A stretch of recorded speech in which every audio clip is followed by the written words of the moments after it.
standing straight up on pebble or something, standing straight up as a result of a hurricane. I mean, the odds of that happening, would anybody believe that after a hurricane we come back and we find a needle there? We've seen evidence of the Big Bang. Okay, just from that excerpt, basically what it's saying is, are all of these things random? Could they just happen? Like a monkey typing on a typewriter. There has to be intelligent design behind it. Some of the things they mentioned. They talked about constants, a particular number. For example, the speed of light, 300,000 kilometers per second. A constant that controls equations of physics and describes the laws of nature. We have a lot of constants, okay? Especially if you have the higher sciences in your studies. It says that the anthropic value of a constant is one that is necessary for the development of any life form in the universe. So these constants are necessary for life to form. What are some of these? Example, the strong force constant, which is G sub S. If it's varied from its constant value by only 2% higher or lower, there would have been either no hydrogen or no element heavier than hydrogen. And that's it, no life. You just get hydrogen. And hydrogen is just gas. And nothing would have happened. But because the constants in nature on which the laws of nature depend, they're there, and hydrogen forms helium, helium forms beryllium, another helium forms carbon, then if you put in another, you have oxygen, and all these things come forth, and all of those things are necessary for life. Or what they call the gravitational constant.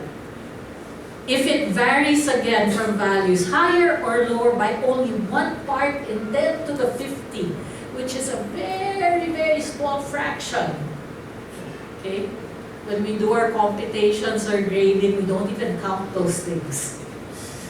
But if it varies by that small portion, then the universe would either have collapsed because of extreme gravity or exploded. Okay? In both cases, life would not have existed. One last constant. Either gravitation, electromagnetism, or electron mass. If they varied again by a small fraction, then all the stars in the universe would either be blue giants or red dwarfs. These are stages in the life of stars. And a red giant is where our sun is. It's progressing towards the tail end. Okay? But you don't get red dwarfs or blue giants. And if you had any of that, life would not have come about. So try and think, for life, and even so intelligent life, for all of that to come about, the universe must be very finely tuned. And that cannot happen by chance, randomly, arbitrarily. There must be an intelligent creator, the one who put the design of this universe into place. Now, let me just give you a statement by a former atheist, eminent physicist. In fact, he was the one who coined the Big Bang theory, the name Big Bang, to put down, this whole theory of an exploding universe. That's just a Big Bang. Now it's stuck. But he did not believe in the existence of a creator of the universe. But only when he looked at the anthropic evidences, just the numbers, the randomness, what did he say? The chance that higher life forms might have emerged in this way is comparable with the chance that a tornado sweeping through a junkyard might assemble a Boeing 747 from the materials therein. Okay, impossible. anyone who's thinking straight will say that cannot be. And therefore, for all of these people, what is the end? There must have been a highly intelligent, transcendent creator. And that is God. And our universe did have a beginning. And God, however He chose, He's the creator. Who are we to say you have to create this way? Okay? Or life must come about this way. We study the created world and we get to know our Creator. And all of these people ultimately say that. And that's why faith and physics have finally come together in these recent years. And now you can use physics to prove belief in God. Okay. I wanted to just give you a little more, okay? Not physics lang, okay lang? Okay. Just a little bit, kasi sayang eh. Because you could ignite faith through science, and it's a little bit beyond. Okay, give people physics for the existence of Creator. But also tell them they have souls. They have some aspect that will survive bodily death. Okay? Because sometimes you can believe in a Creator and then you can live your life as if the Creator did not exist. What they call practical atheism. You're not an outright atheist, but you practically live your life like an atheist. So if you tell them they have souls, there's something more to the bodily and the material. And where you can get this is evidence from near-death experiences from 4 major published longitudinal studies over multiple doctors, hospitals, and published in reputable journals. Okay, and they all agree on the definition of clinical death. And what did these studies come out with? Okay? 1. Of all the studies they made across all the doctors and hospitals, 23% have experienced hovering over the body as an outside-the-body experience. Like they're at the operating table, but they could see. Okay? This is near death. They actually come back to life after. That's the only reason we know what they saw. Okay? Others see dead relatives, friends, and religious figures. Some of them say they've seen Jesus when they've gone there. 22% see a white light, warm, feeling, filled with love. And many of them say this is their experience of God. Okay. Frequently, a review of life occurs. They see all of that. These are the things that, people with near-death experiences have stated.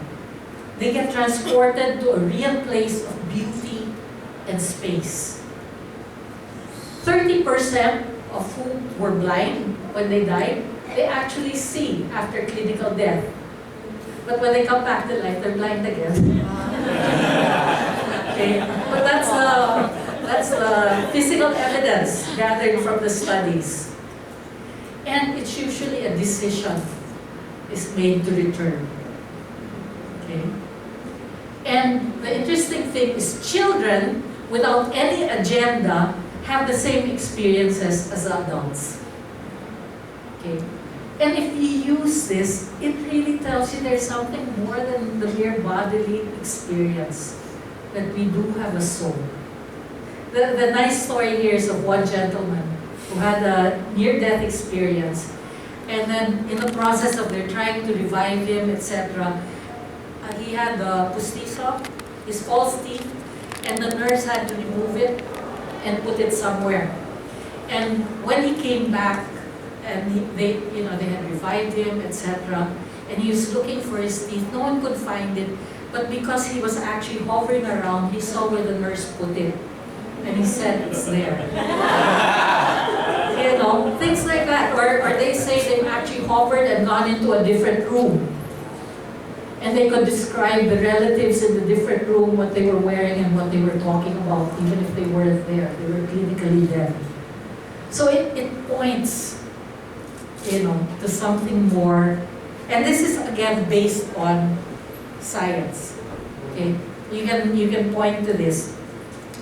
Last thing I was thinking of, especially maybe for friends who might have a harder time, don't present them immediately with the faith stuff, but ask them about, their life. And Father Spitzer suggests what's helpful to ask. He says, what is the most important power that you have that makes life worth living, that is good in itself? Think about it for a moment. What would you say? What is the most important power that you have that makes life worth living, that is good in itself?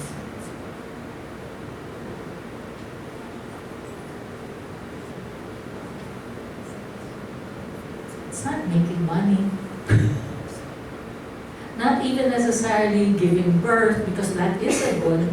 But what about all the people who don't have? It's a good in itself, a power. Is it possibly to do good? Is it possibly, to make a difference in people's life, to be able to love? So think about that, what you yourself or your friend considers most important. Then you can ask yourself, do you just desire some love or unconditional love? No-brainer? Of course, unconditional love. We're not going to just be satisfied with some love. Then go further. If you were created with an awareness and desire for perfect, unconditional love, do you think that the super smart creator is devoid of this perfect love? We're just creatures. We are created with this longing, with this desire. Would our Creator not have this capacity for perfect, unconditional love? And would a perfectly loving God want to be with you in your finitude and humanity? This perfectly loving God. Would He just want to create us and leave us on our own? Like this whole watchmaker kind of mentality. God creates it, winds it up, and leaves us. If our Creator has perfect love, wouldn't He want to be with us in our finitude and humanity? Then if you believe that a perfectly loving God would want to be with us, God with us, Emmanuel, would Jesus probably be the one? So you can try and go from science to the person of Jesus, and then you go into the historical evidence of Jesus and the things about who is Jesus Christ, what He said, etc., to prove that who He really is as God. But you can try and draw them into a conversation that will ultimately bring them to Jesus. And I was saying, Father Spitzer was the president of Gonzaga University, a Jesuit school. And when he came, hardly anyone was going to Mass, the noon Mass. And he decided to be the one to celebrate noon Mass. He studied the statistics, and it was 86% of the students who enter this Catholic university become atheists before they graduate, even if they were believers when they entered. And he really tried to do something about that with all this, using faith, science to nurture the faith. And would you believe, on his first year after celebrating Mass, and homilies and conversations, he got the church of the college full. Okay? And the students really believing. And that's why the Jesuit superiors asked him to leave the academe and set up what is called the Magis Center of Reason and Faith. So that's why even beyond this lecture, if you want to go to their website, it's an excellent website. They have a Facebook page where people put questions and they get answers. Would you believe our beloved Raul Roncal is one of those who's been tapped by Magic Center Reason of Faith to answer questions. So people just post questions and then answers are there. And then they have books, and they have different videos on their website, etc. So there are a lot of resources there if you want to go further than beyond what we have discussed. So just to say there's that out there, and just hope you've enjoyed science. I love science, and if there's one thing I like, get people to love it a little bit. It's not all the equations, etc., but it's more about the God who made us, the God who made our universe, our nature, etc. And sometimes you'll be surprised, especially those who are fond of mathematics. Mathematicians like to just make math for the sake of making math. But then they find out that nature beat them to it. For example, the Fibonacci series of numbers, this is created by Fibonacci. Then they found out that corn stalks grow according to the Fibonacci series. Or my favorite, if you know the logarithm, exponential, those numbers were just made. Then it was shown that the sunflower, the way in the center of the flower, all grow based on the exponential logarithm. So math is there, but our nature, life, created life, finds its expression in that. Okay? So maybe one last thing, but this guy was an atheist, and we'll end on this and take a break. If you have some questions, you can write it, but I think Ali will explain what is done. But C.S. Lewis was an atheist who came to believe in Jesus Christ. And he said, men became scientific because they expected law in nature. And they expected law in nature because they believed in a lawgiver. If our universe is this way, it is because it points to an intelligent creator who designed so uniquely and so finely the world we're living in. And to him be all the glory and honor. Amen.